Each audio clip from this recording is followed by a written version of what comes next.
Ron Potesta with you on this Wednesday edition of Running Point, and we are pleased to be joined on the YSN hotline by Bryan Driskell, who does a fantastic job covering Notre Dame for IrishMaven.com. Bryan, how are you today, sir? I am doing great. Okay, now there's all kinds of talks and rumors and all this other BS running around about college football and how college football may or may not start on time, might wind up having a 10-game schedule, and if it's a 10-game schedule and they're trying to get as many conferences to play as many conference games as possible, what would that do to a non-conference team, an independent team like Notre Dame? Would Notre Dame have to be forced to go into the Atlantic Coast Conference? Would teams actually play Notre Dame? It's a lot of this is interesting talk, and I guess that's how we're going to leave it. But Bryan, I know you have more than a few opinions on this. I do. First of all, let's just look at the practicality of a 10-game schedule. And for me, Notre Dame will be fine. They're going to play Navy. They're going to play USC. That's 2 games right there. Western Michigan, a state school, cannot afford to not have their 10th game, because what they're talking about is like 9 conference games and then 1 non-conference game is what a lot of people are talking about, because they want to keep those intersectional rivalries, Florida State, Clemson, South Carolina, games like that as possibilities, or maybe 8 games and then 2 non-conference games. So a lot of these ACC teams, Notre Dame has 6 ACC games on the schedule. They're contractually obligated to play Notre Dame. This isn't just a one-off. This is a long-term contract, and I don't think the ACC wants to risk Notre Dame voiding their contract with the ACC for the next 20 years to not have their schools play Notre Dame. So if those schools are going to have games, then a lot of them are going to have Notre Dame as their 10th game. I could see a situation where Clemson says, hey, we don't want to play Notre Dame because we want to play South Carolina, which I would then say, okay, that's fine. Then maybe you would see Notre Dame at a different ACC school to replace Clemson. And a team like Western Michigan that's going to need that payday, they're still going to come to Notre Dame. I could see Wisconsin and Notre Dame still happening. If you look at their other non-conferences, I think that's a payday that they're going to want. Because let's not forget, too, a lot of these schools are state schools. They're in a money crunch. What's a great way for you to make money? Make sure Notre Dame still comes and plays you on a certain weekend, right? Yeah. I mean, let's be practical about it. So if this is a financial thing, the one school a lot of these teams are not going to want to get off their schedule is the Notre Dame game. Well, and so go ahead. No, I was going to say, and if you think about it, Wisconsin would be crazy to knock Notre Dame off their schedule, especially if that game is a neutral site game where it's played at Lambeau. Yeah, I mean, I think they could maybe move that, but I think the game in Lambeau makes a lot of sense for them because it's technically a Notre Dame home game. So it would be Wisconsin being on the road, which makes no sense that that's a Notre Dame home game and then the one in Chicago is the Wisconsin home game. Don't even get me started on how silly that is. But that is how it goes. So, but it's going to be a moneymaker. You know, they're still going to get a good chunk of that. It's going to be a moneymaker for them. And they're going to want they're going to want the game the year later in Chicago, because if they cancel the game this year in Lambeau, do you think Notre Dame's going to repay them next year in Chicago? No, they're not, right? So I just think from a financial standpoint, because a lot of this is having to do with finances, not just the virus, and I have strong opinions on that as well. But if it's a financial decision, there will be teams that will want to play Notre Dame. Now, there will be teams that are willing to take that payday from Notre Dame, because let's not forget, Notre Dame has an over $13 billion endowment. They're going to be able to pay people to come play them in the fall. No question. Now, our governor in Ohio, Mike DeWine, had his press conference yesterday. A little controversy in that he slashed the budget by $750 million, and a very large chunk of that was school-related, where now schools are going to be feeling the pinch because of what is going on. Based on what Ohio has done, I don't know if all of the other states would do the same thing, but let's be honest, if there's money that needs to be gained, they're going to take it out of the education department, which again puts another crimp into the major colleges in this whole argument. Right, and so what do these colleges need to do? They need to find other ways to generate revenue. And I don't think that cutting football games is necessarily the plan for that. Now, there may be some scheduling changes where, hey, we can't afford to go here or this school's not going to afford to pay us, but now all of a sudden Alabama needs an 11th game. Hey, you know what? We'll pay you, X amount of dollars to come play us. Some of these schools are going to have that kind of money where they can still pay schools to come play them because they know if we pay them $1 million to come play us, we're going to still make a lot of money that weekend because we're going to make more than the money that we're giving them. So we need to have football. And so I think if we can say that, hey, we feel good about the health aspects of this, which I think by the time we get to the summer, we're going to realize that there's, I don't want to get too political, but I think there's when I read the science and not the politics, this is not something that we need to be shutting down our economy for and canceling football seasons and doing all those kind of things for. And it's going to then come down to dollars and cents, and these schools are going to be hurting for money, and not playing 12 football games is not going to help their budget problems. It's going to hurt their budget problems. I think where you're going to see cutbacks is on a lot of the non-revenue sports and their schedules. I think that's where you're going to see some cuts because they lose money to play a lot of those sports. Football's not the same way. They gain money by playing games, and these schools need money. All right, Bryan, based on, and we're not going to get political on this, but based on what you're saying, then you're saying there is a very high probability not only do we have football if we're dealing with the science and just the science only, and I agree with you. I am tired of people looking at the politics BS of this. Let's just look at the science of this. Based on looking at the science of this, not only are we going to have football, the fans are going to be allowed to come, and we're not going to have any problems putting certain people in the stands, and we're not going to have the 6-foot social distancing. Am I reading it too much into this, or is that the avenue that you're thinking? That's the avenue I'm taking. So, for example, in the state of Indiana, where I live and where Notre Dame is, right now our path to completely reopening the economy is by July 4th, everything, if things continue to progress the way that they think that they are, then by July 4th, everything is open, which means sporting events, which means big stadiums, which means all of that. So, yeah, we all want to kind of – there's going to be like the new normal, I guess, which is social distancing or whatever, but there won't be any more mandates on it. So if that's happening July 4th weekend or any time around then, that's plenty of time for people to get ready for college football. You're seeing today, University of Tennessee, we've seen a lot of presidents saying, hey, we plan on reopening in the fall, which means students back on campus. You can't have students on campus in social distance. It's just not possible. I mean, you're going to put all the bunk beds 6 feet apart. You know what I mean? It's not practical. And I think as more and more people are getting out of the political discussion and looking at the science of this and the real numbers of this and the models and the more practical models, not the flawed models that were there. I think the problem, Ron, is there's still a lot of people that are looking at it from a political standpoint, and they're still looking at what we were projecting this was going to be at the very beginning, and it's nowhere close to that when we actually look at the data. And as we get closer to the season and money starts being on the minds of a lot of these presidents and conference presidents and all these kind of things, NCAA people, and they realize we're not sacrificing billions of dollars for that, because essentially it's going to be, the data is going to show that it's not something worth doing what we've done and what we're talking about doing. Looking at the Notre Dame schedule as it is now, what do you think is a game or two that you can see that is most likely to kind of be flipped or lost if they go all ahead with this 10-game schedule? I think if you look at, I think the SEC game against Arkansas is one that I would say might be one, since there's some they might want to schedule a more local game. I think that Stanford and USC, I think between those two, I don't know if Stanford would make a lot of sense to have that as well. I know that Notre Dame has a rivalry with them, but it's not a long rivalry like USC. And part of this issue is cutting down on the further travel. And Stanford would have to go to Notre Dame. It's going to be easier for Notre Dame to go out to USC for the financial reasons we talked about.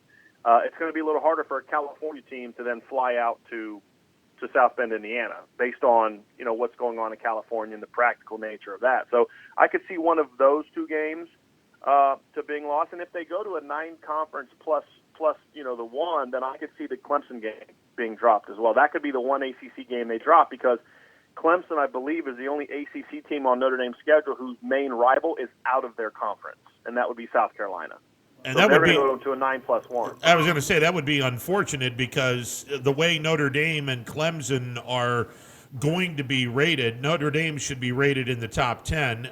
Now, having said that, they probably won't be because of reasons that we won't get into. Clemson is obviously a top 5 program. There would be a really good chance that these two teams would be in the top 10 when they face each other under normal circumstances. Hopefully we get those normal circumstances. And I think at the end of the day, we will. I mean, if you look at what people thought about this thing a month ago and now how we're thinking about it now, and then you project that forward to a month, I think by the time we get to June, people are going to say, hey, you know what, like, let's deal with the actual realities of this. We've got to get back to normal. And I think that college football is a way that we're going to realize that not only is college football something that can provide a tremendous financial boost to a lot of economies and schools that are hurting. Look at what the NFL draft did for people. Look at the excitement that was on the NFL draft. As a country, sports is something that we find therapeutic. And I don't want to get into the summer and say, hey, we're going to back this off because we're afraid of, liability concerns. And that was one of the big things Jack Swarbrick talked about yesterday. And I think that's a genuine fear in a society that people like to sue when things don't go their way. You come to Notre Dame game and you get sick, are you then going to sue the University of Notre Dame? That's to me is one of the real fears that they have to consider, and that would be the only thing that I would be concerned about at this point in time. You may have to say, you buy a ticket, you got to sign a waiver that if you get sick at the game, that's the risk you take, which, I mean, I think as a free society, we should be allowed to take those risks and accept the consequences on our own. And yet when you look at this is going to affect the strength of schedule conversation too, because a conference like the ACC is really down right now. So you look at Clemson, they're going to have to play all their ACC games. They might look at a Notre Dame and say, hey, that's a better non-conference schedule game than South Carolina. We better get them pinned down. I think that's a good way of looking at it, but I think financially, they're both in-state schools. I think it would be hard for them to not play that game. And I think when we look at it from a 2020 football standpoint, what you said makes perfect sense.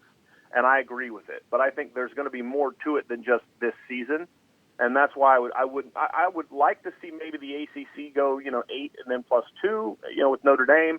And that's something they could do, is a lot of them could just play Notre Dame, and that's how they could fix it. So I think if they were to decide on a 10-game schedule, I think it would end up being a lot different than just, okay, what 2 teams are you eliminating? I think there's going to be some moving around, and we're going to drop that team, pick up this team, and that team now needs to pick up this team. I think it's going to create a scheduling nightmare. And that's why I think that at the end of the day, I just don't see them doing that. I think the only way we could do it is, hey, these 2 states aren't going to open back up. So they're just not going to have football. So New York's not going to open back up. Let's just use them as an example since that's a hot spot. So anyone that had Syracuse and Buffalo on the schedule, they got to figure something out.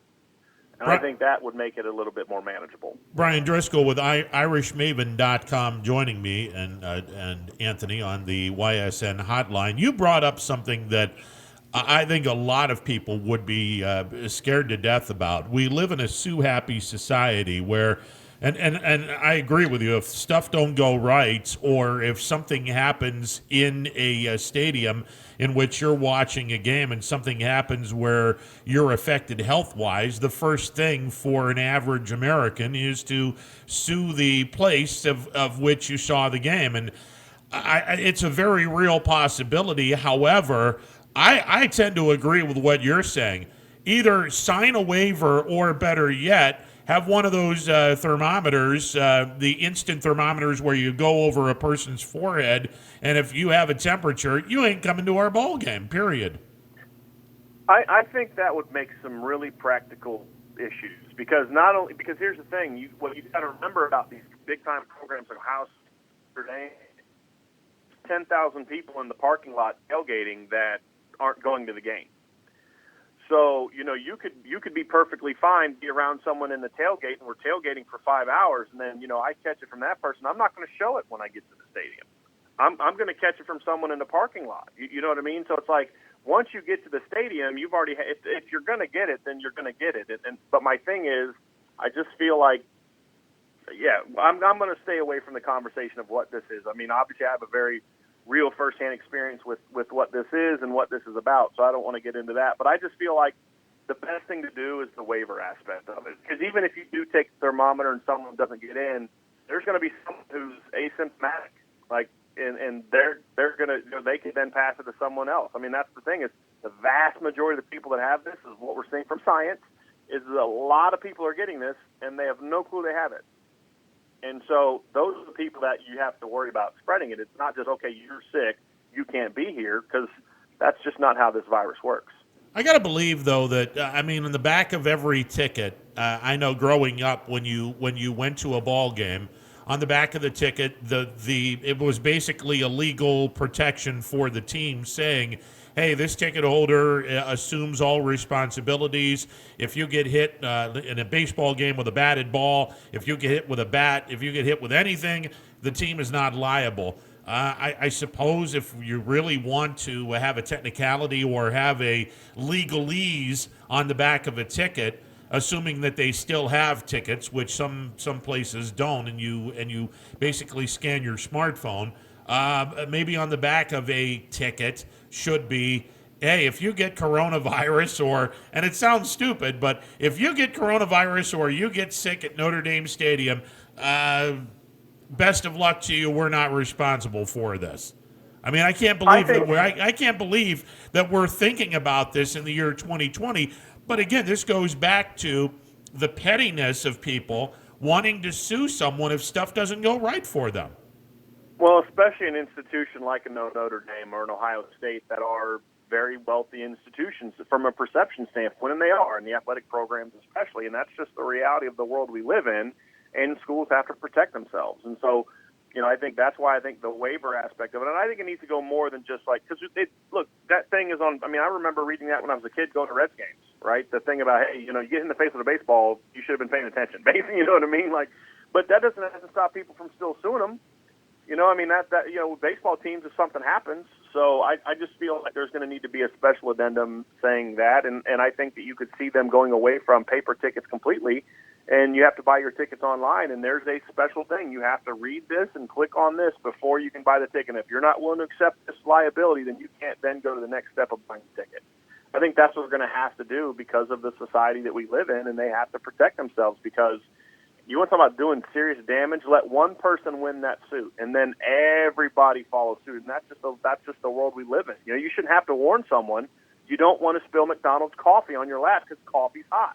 If you'd got coffee that wasn't hot, you'd take it back, right? And then when you spill it on yourself, you sue McDonald's for $1 million.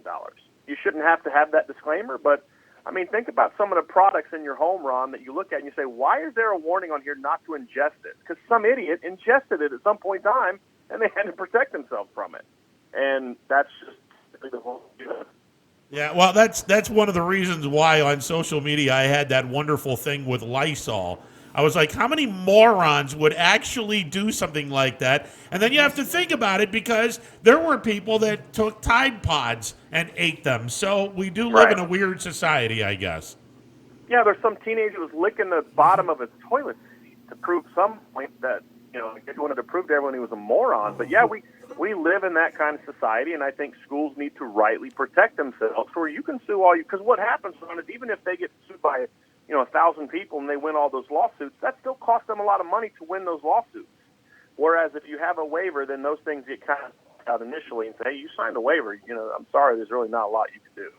And I think once they get past that legal hurdle, I think that's when you'll start to see things get back to normal. That's the new. Look, remember it was, when the Unabomber did his thing way back in the day about when he put the bomb plane to go off. Well, that started the whole. You can't leave your luggage.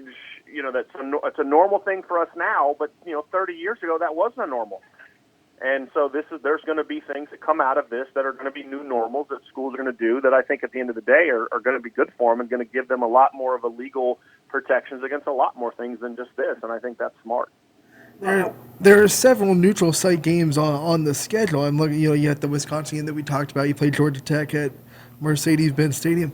Do you think those neutral site games are easier to handle because it's a third party, or do you think those neutral sites might say that we don't want the legality that we were talking about and might have to move those games to an on-campus game? You might have to play Georgia Tech in Atlanta on Bobby Dodd Stadium instead of Mercedes-Benz.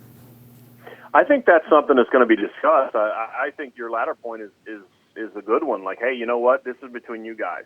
It's not worth us. It's not worth the financial benefit we may get to do that, because these pro stadiums, they're a different entity. The NFL, and Jack Swarbrick talked about it, the NFL is a completely different situation. It's 32 teams.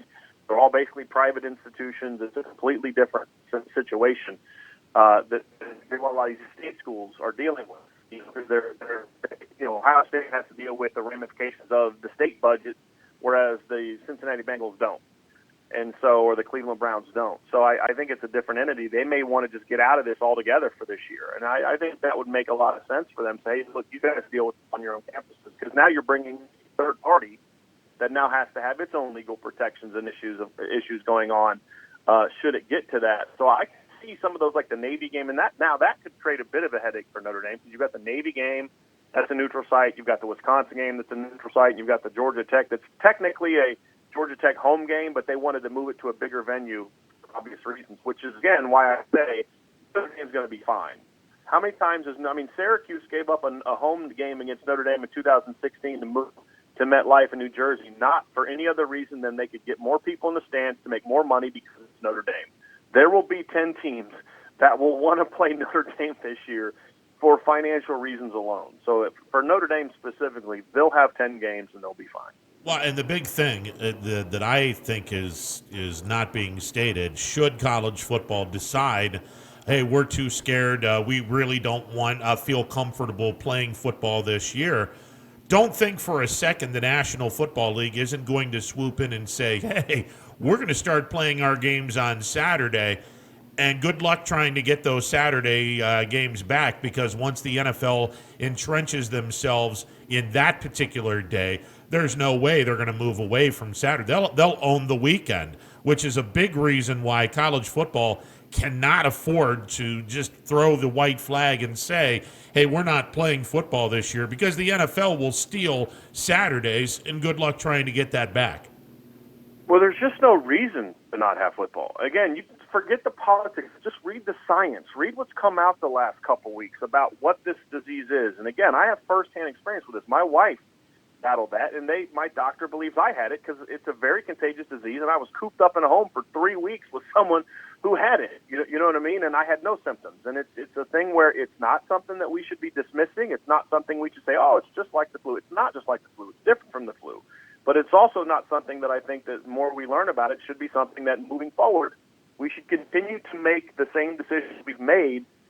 All the decisions we made the last few months were based off a set of data of something we didn't know. We didn't know, and as I declared it, it was a necessary overreaction because we didn't know what this was going to be about. Well, we have a much better idea now, and so we have to be working off the data we have now and not the same fears we had at the beginning. And as schools get closer to the decision of we're going to bypass tens of millions of dollars, because if there's no games, there's no TV revenue, there's no playoff revenue, there's no postseason revenue. Most of these schools can't stay. They're going to have to shutter if they don't have football for a year. I mean, think about that. There's a lot of schools whose entire budgets almost are dictated by the money they get from the NCAA for college sports. They cannot go without that. And at the end of the day, when the science combined with the money, we're going to stop worrying about politics. And that's the day that I'm looking forward to. Oh, you and me both. And by the way, I think there is a 100% chance that we have football. There's no question there's a 100% chance we have football, because I just don't see college football or the pros passing up on millions, hundreds of millions, and borderline billions of dollars. Now, the question that I think is on everyone's mind, are they going to somehow, some way, swayed the attendance to have, instead of 70,000 people in a 70,000 seat stadium, go along with the 6 foot the social distancing and turn a 70,000 seat stadium into a 35,000 seat or a 40,000 seat stadium. If you do something like that, okay, I believe they have football. I just don't know whether or not we're going to see every seat sold. I think there might be 10, 15, 20,000 empty seats to go along with the 6 foot social distancing. But I'm with you. There's no question there will be football, because there's way too much money on the line. Right. And I think that will be a state by state thing. I think that last part is that to me would be the worst thing that would happen. I think at the end of the day, there's going to be some states that where maybe this was harder. So maybe New York says we're going to have football, but this is still a more prominent thing there than it is in Indiana.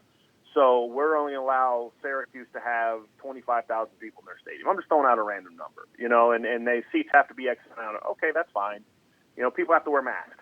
Okay, if you want to come to this, you have to wear masks. See, I'm someone who's a big freedom person. I'm a rights person, and I don't believe the government should be telling us we do or don't have to wear masks. But if a school or if a private business wants to say you want to come into our place, you need to wear a mask, they have a right to do that. So I could see some stadiums and I could see some schools saying that, like, look, we'll fill the stands up, but you can't get in here if you don't have a mask, and we won't let you go down to your seat if you don't wear a mask. If we see you take your mask off, we're going to remove you, those kind of things. I think you can maybe see some of that, but I just, like you said, Ron, I just at the end of the day, they're going to play football. Maybe there's some attendance things. I could see them really cutting back on tailgates. I could see that something that they're really afraid of is having just the crowds in the tailgates. I could see that. We're only going to open up parking lots an hour before or something. I think we could see something like that, but I don't think we're going to see them not playing football. And I don't think at the end of the day we're going to see them cutting back games. At least not for the Power 5 conferences. Hey, Bryan, before we let you go, obviously coronavirus has taken a hit for some people's recruiting because, let's face it, recruiting is done a whole lot differently now in the era of which we're living in, and hopefully this era dies immediately. But Notre Dame loses a 5-star running back, Will Shipley, as he turned his commitment to Clemson, which I thought was pretty interesting considering the fact Notre Dame spent way more time on this kid than Clemson did. But Will Shipley decided, I'm going to go with the name brand who's done more in college football the last 10 years than Notre Dame has, so we're going to go to Clemson. But Notre Dame also picked up a 4-star cornerback in Philip Riley out of Central Florida. So I applaud all of the colleges for having to deal with trying to recruit in the coronavirus era in which we're living in. But having said that, man, it stings for Notre Dame to spend so much time on this recruit and to have this recruit basically just say, well, I'm going to go to Clemson because of past history and nothing else. And I think distance was a big part of that. I honestly think that at the end of the day, Will Shipley still would have picked Clemson no matter what. There's things that I'm aware of about his recruitment that make me say he just didn't want to go away from home.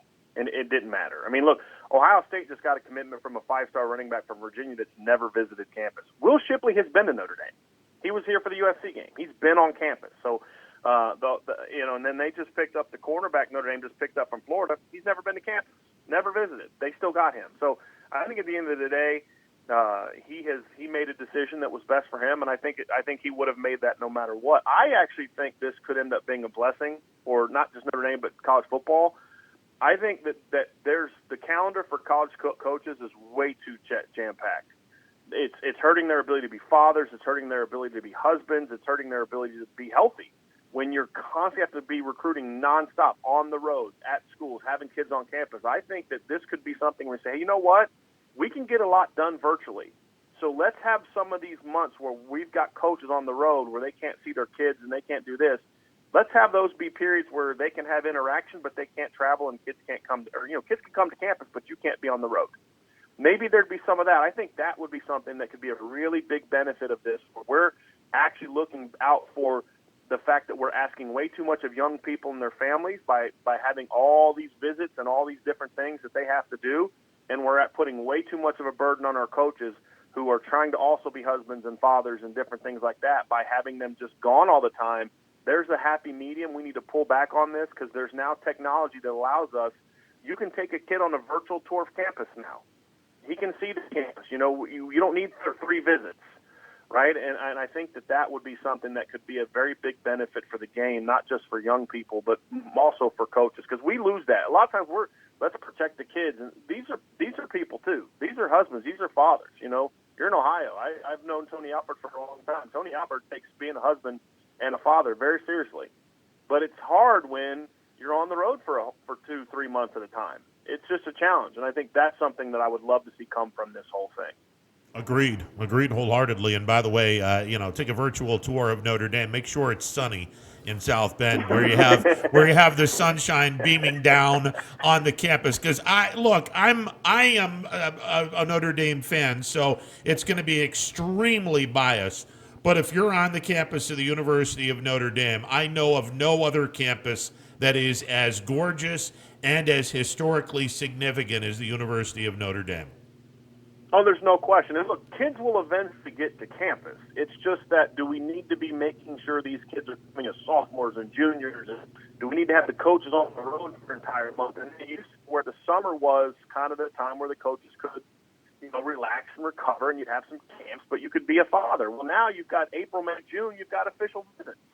You got coaches out on the road again. So that's where I'm coming from. But, yes, you need to get kids on campus. You need to make sure kids are seeing what you're doing. I just think there's ways we can do it where we're not putting so much of a financial burden on families to come on unofficial visits, but we're also not putting the time burden on coaches, and we're realizing, hey, we can recruit and be very engaged in recruiting, having coaches gone for 4 months out of the year. And I think that's the practical aspect that we need to get back to. And I think that's just going to be healthy for everybody involved in the game. All right, a couple of months from now, you take the summer off. A couple of months from now, we're going to get back at it because, I'm going to have you on a weekly guest. Even though I've changed addresses in terms of my job, we're still going to be doing fall because I am convinced we're going to have football. So you're going to be up every week talking Notre Dame, and we're going to have a 12-game season. And by God, Notre Dame's going to be a solid team this year. So let's just have that mindset. Hey, I go where you go, Ron. You know what I mean? You change addresses, buddy. I appreciate that, my brother. I appreciate that. And by the way, I got to let you tell everyone about your website and about Irish Maven, because I know that you guys had some tremendous deals last year, and a lot of people from this area picked up on those deals. So the floor is yours. Tell everyone where you are, the websites, and all the other good stuff going on at Irish Maven. See, you changed addresses too. I did as well. We're now actually called Irish Breakdown. So we're irishbreakdown.com is where you can find us. Just literally, that's the address, irishbreakdown.com. We actually have a special. We're affiliated with Sports Illustrated. So our rate is $5.99 a month, or $59.99 for an entire year. That gives you access to not only my site at SI, but it gives you access to all sites at Sports Illustrated. So if you want to follow Notre Dame, Ohio State, Michigan, Penn State, if you hate three of those and like one of them, but you want to see what the others are doing, you sign up for this, you get it. Plus, you get a full year subscription to Sports Illustrated magazine, which includes the 4 special editions like the NFL preview, the swimsuit edition. I'm sure that's not any interest to you, Ron. None whatsoever. None. But you get that, and it's not an introductory rate. So the $5.99 is not like you sign up for $5.90 a month or $59.99 a year, and then next year it goes up to $100. That's our rate. You get 30 free days. You'll also get a full year of Sports Illustrated magazine. So if you go to irishbreakdown.com and you go to any premium store, you go to our message board. There's all types of ways to sign up. But you sign up for the SI Plus, which will give you access to our site plus a full year subscription. So you definitely want to check that out. It's irishbreakdown.com, BREAKDOWN.com. So check that out. Tons of content. Obviously, we have a lot from the commitment yesterday. I'm going to have an article coming up soon about how to fix the transfer problem.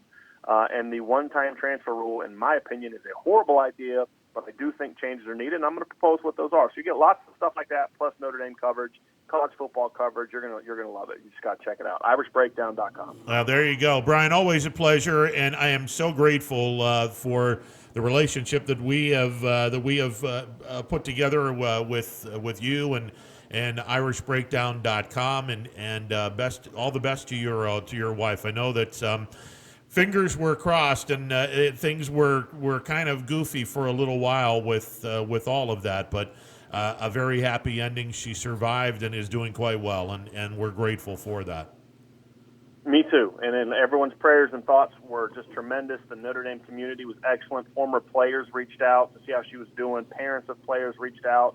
Former coaches reached out. So it was really an awesome experience to see people come together. And that's what we should be doing as a country.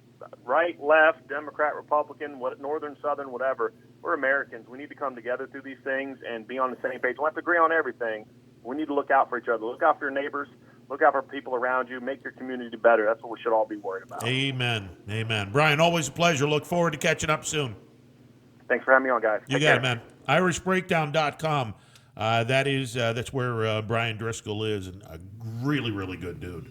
Yeah, I mean, Yeah. that's the first time I've talked to him, but he sounds like just one, he's knowledgeable, and two, he sounds like he's just a straight arrow, which I respect that when you're a reporter. Yeah. Now he's been around Notre Dame football for quite some time, and he's one of my favorite guests. He knows Notre Dame like no one's business, and I love having him on when I was doing sports wrap on the Sports Animal in Youngstown. I loved having him on every Thursday because I knew for a 40-minute, 35-minute period, we were going to not only break down the last week's game and talk a little bit about last week's game, but we would also preview the Notre Dame's opponent, and he would be on the screws with everything that he'd said. And our predictions were pretty similar. Because I would have my prediction written down before I got him on. And every time I had him do the prediction first, he would be within a touchdown or so of my prediction. I'm like, damn it, Bryan, why are you doing this? Because it makes it look like I'm copying you or something.